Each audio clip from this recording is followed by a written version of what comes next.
Financial Argument. Follow us on YouTube.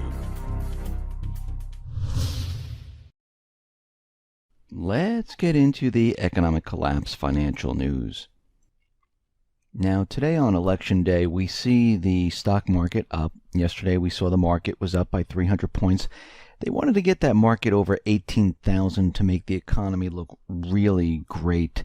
And we can see that this whole entire illusion that we're in is created to convince everyone that the economy is doing well, that we need to keep the establishment running the economy, and there's nothing wrong. But we've been looking at so many different economic indicators, and let me just say, there are so many of them pointing to a complete recession/depression, into a major collapse. And there are major financial pundits, there are major financial individuals who are continually saying that this system right now, it is completely falling apart. And everything that we looked at and everything that we dive into and we rip apart what the government is telling us, we see that the entire system is ready to implode.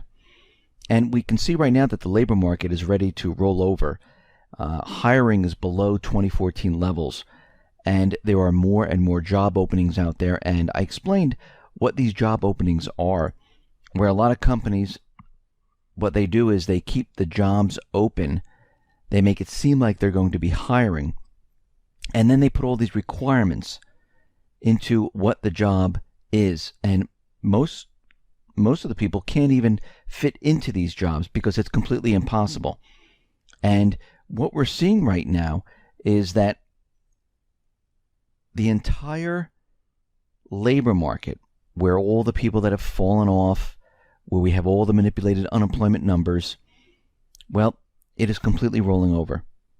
And this is despite near record number of job openings. The pace of hiring has failed to keep up with the number of job openings that we are seeing today. And we can see right now that this is done on purpose. This is part of the illusion that the economy is doing fine.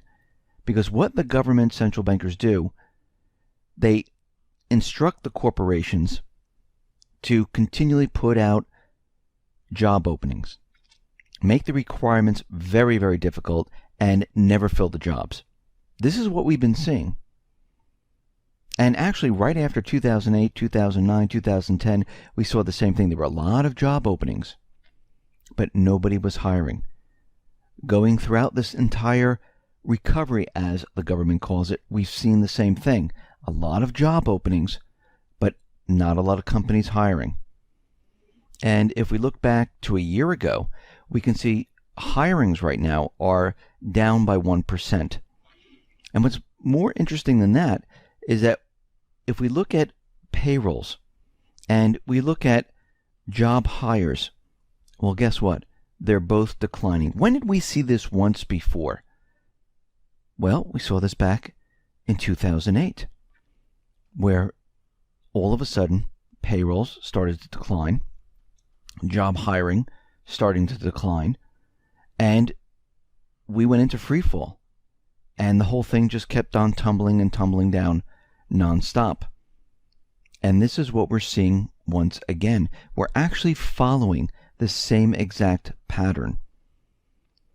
We see right now that student loans, auto loans, they have hit an all-time new high of $2.5 trillion.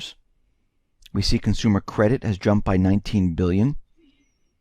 And of course, we expect this to happen because the central bankers, their job is to blow up bubbles.